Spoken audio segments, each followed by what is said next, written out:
अब मैं जलील भाई, अब आपके पास बहुत बेसिक सी चीज, कुछ बेसिक बेसिक चीजें समझने के लिए आ रहा हूं। एक ऐसा देश जो 66 इंटरनेशनल ऑर्गेनाइजेशन से अब तक निकल चुका है ट्रंप के आने के बाद, 20 जनवरी 2025 से अब तक 66 इंटरनेशनल ऑर्गेनाइजेशन से निकल चुका है, चाहे वो पेरिस डिक्लेरेशन हो इन्वायरमेंट का, चाहे वो सोलर अलायंस हो, चाहे वो आप WHO में उन्होंने छोड़ दिया, मदद देना छोड़ दिया, यूएन का जो UNRWA है, मालूम नहीं कहां कहां से निकल गए। उनका कहना है ये सब पैसे का वेस्टेज है। अब वो यहां आ गए हैं। संजय जी की एक बात ये पूछ रहे हैं कि कोई इसमें पैसा क्यों देगा, आप हफ्ता वसूली क्यों देते हैं? आप बंबई में ये बहुत कॉमन चीज है, आप हफ्ता क्यों देते हैं? हफ्ता इसलिए देते हैं कि एक बड़ा गुंडा वहां रहता है, आपको वो आपको तंग नहीं करेगा, इस बात का हफ्ता वसूली देते हैं।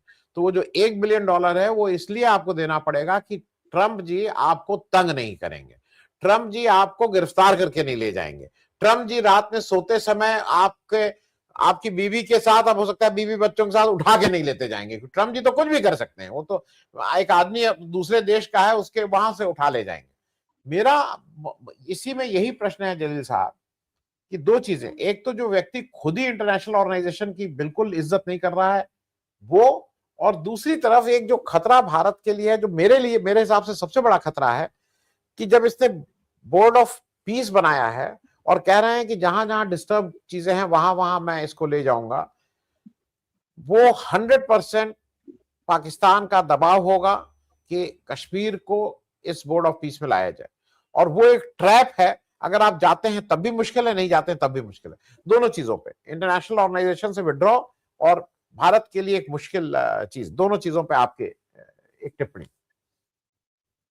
देखिए, अभी तक की जो हमारी रिलेशनशिप रही है ट्रंप के साथ और मोदी जी के थ्रू, उसमें आपने देखा कि पहले टेन्योर में कितनी कुर्बत थी और कितनी वो कटोरियों में दाल बट रही थी।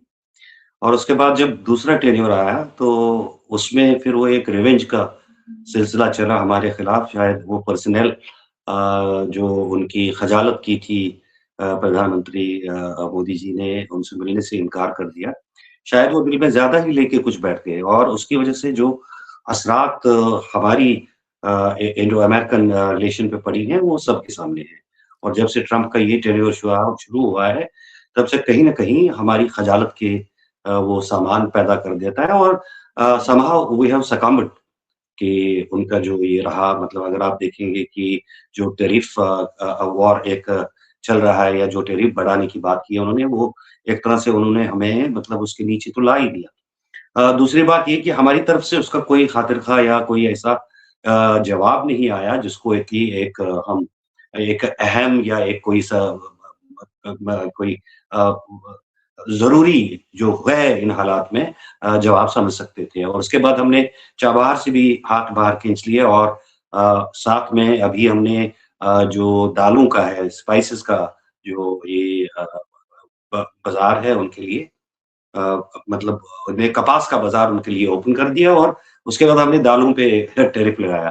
तो ये चीज़ें जो हैं वो कहीं भी हमें बैलेंस नहीं कर पा रहे हैं कि वहाँ से जो कुछ हो रहा है, उससे हमारी तरफ से, जबकि एक ज़माना था कि कमज़ोर होते हुए भी, गरीब होते हुए भी हमारे मुल्क का एक इन्फ्लुएंस था इंटरनेशनल पॉलिटिक्स पे और वो इस वजह से था कि जो यहाँ की लीडरशिप थी, दे वर मैच्योर्ड और उनको पता था कि we are the maybe we are poor, but we are the largest democracy of the world, and we have the largest. We are among the largest populated country, and we have a say in the international politics or geopolitics. अब वो सारा कुछ जो हमारी गलतियों से, जो हमने दोस्ती की पींगे बढ़ाने के चक्कर में सब कुछ गंवा दिया है। लेकिन एक बात वो फारसी की वो एक कहावत है कि देर आयत दुरुस्त आयत। वो देर आयत दुरुस्त आयत वाली बात अब हम उस मोड़ पे पहुंच चुके हैं जहां we have to be decisive कि हमने आगे क्या करना है। मैं जहां तक जम्मू कश्मीर की बात है, जम्मू कश्मीर की जहां इंटरनेशनल पर्सपेक्टिव में हम बात करेंगे कि जो हिस्ट्री रही है उसमें अमेरिका हैज बीन ऑलवेज, हमेशा से पाकिस्तान का हामी रहा है और हर स्टेज पे रहा है। और अभी अब नौबत यहां तक पहुंची है कि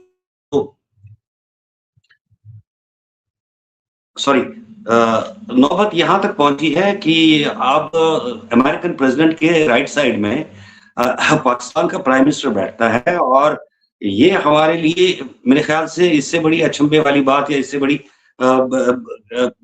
एम्बैरेसिंग बात क्या हो सकती है कि जिस मुल्क को हम किसी खातिर में नहीं लाते हैं, वहां का प्राइम मिनिस्टर ट्रंप के बगल में बैठा हुआ है, जबकि हमने बहुत कोशिशें की कि ट्रंप के साथ हमारी रिलेशंस और अमेरिका के साथ हमारी रिलेशंस अच्छी हो जाएं, और जिस तरह उन्होंने कहा अभी तक तो वो हम वही करते आए हैं। अगर आप असल में देखेंगे कि पर्दे के पीछे क्या हो रहा है, हमने अभी तक कोई भी रिजेंटमेंट नहीं दिखाई है। और अब जब हम इस बोर्ड ऑफ पीस की बात करते हैं, तो इसमें जैसा कि पाशा साहब ने कहा कि इसमें कहीं भी पैलेस्टीनियन रेफरेंस नहीं है या गाजा की रेफरेंस नहीं है। तो सबसे पहला फायदा जो पाकिस्तान क्यों उछल रहा है कि उसमें ये फायदा मिलेगा कि उसको कश्मीर का इश्यू इंटरनेशनलाइज करने में मदद मिलेगी, और मदद किस तरह की मिलेगी कि वो यहाँ से फेंकेंगे और ट्रंप लपक लेगा। हमारे लिए ये अब इसीलिए एक डिसाइसिव मोड है कि इसके अब देखें, अब अभी तक हमने ना इसमें हामी भर ली है कि हम इसको ज्वाइन कर लेंगे या इससे बाहर रहेंगे। लेकिन हमारे लिए अगर आप देखेंगे एक रास्ता है, वो कार्नी की तकरीर में है कि जिसने समझ लिया, जिन्होंने समझ लिया कि यूरोपियन देश या वेस्टर्न कंट्रीज जो अब तक अमेरिका के हर बात में हामी भर लेती थी और कहीं ना कहीं उनका अपना फायदा होता था। गल्फ में जितने अटैक्स हुए, मैं तो अटैक्स ही मानूंगा उन्हें, जितने भी मतलब वॉर हुए, वो उसमें सब उनके शाना बशाना लड़े, और अमेरिका ने भी जितना झूठ उनको परोसा उसको उन्होंने प्रोपोगेट करके एक गैर मतलब जो जो नाजायज जंग है, जो नाजायज मतलब कहीं पे जाने की वाली बात है, हेगेमनी है, और वो एक दूसरे कमजोर लोगों के ऊपर ताकत दिखाने वाली बात है, वो चले गए वहां पे उनके साथ। अब जब वेनेजुएला का एक इंस्टेंस हुआ तब भी वो चुप रहे, लेकिन अब बात यहाँ पे आ रही है कि यूरोप में ही एक गाजा क्रिएट होने वाला है, जहां इजराइल गाजा को हड़प करना चाहता है, इसी तरह ट्रंप यूरोप के एक हिस्से ग्रीनलैंड को हड़प करना चाहता है। और ये एक ब्रेक पॉइंट है, यहाँ पर यूरोप को ये बात समझ आई जो कार्नी ने अपनी स्पीच में कही या कैनेडियन प्राइम मिनिस्टर ने, कि हम हमेशा जो रेटरिक का साथ दिया, हमने हमने रियलिटी का साथ नहीं दिया है, और उसके नतीजे ये हैं। तो दूसरी बात जो है कि एक वो एम्पायर के खिलाफ जो एक सिलसिला चला था, वो ज़माना अब चला गया। आज के दौर में ट्रंप उसी को रिपीट करना चाहते हैं, जो एक वक़्त में अमेरिका ने अपने पावर के बलबूते पे सारी यूरोप पे या सारी दुनिया पे एक एक एक हावी होने की मतलब कोशिश की थी, और उसमें अभी तक अमेरिका कामयाब भी है। अब यहाँ पे 2 सवाल उभरते हैं। हम सब कॉन्टिनेंट में जो आर्च राइवल्स हैं, 2 मुल्क बदकिस्मती से दोनों एक-दूसरे के दुश्मन हैं, और जो होना नहीं चाहिए था इस रीजन में। तो इसमें अब बात पाकिस्तान के लिए भी परेशानी की है और भारत के लिए भी परेशानी है। भारत के लिए ये परेशानी है कि अगर हम इस चीज़ में शामिल नहीं होते हैं तो we have to be ready for the repercussions which will be aggregated. वो तो ऑलरेडी हैं, लेकिन एग्रीवेट हो जाएंगी। ट्रंप हमारे पीछे पड़ जाएगा और हमें उसके लिए तैयार रहना है, और उसको फाइट करने के लिए हमने अपनी वो जो सेल्फ रिस्पेक्ट है, और जो मतलब we are in a position to show our self respect, उसको हम उसका मुकाबला हमें करने के लिए तैयार रहना चाहिए, अगर उसमें कुछ नुकसानात भी हों और होंगे भी। लेकिन अगर हम इसके साथ चले जाएंगे तो हम फिर उसी पेज पे आएंगे जिसपे शायद पाकिस्तान है।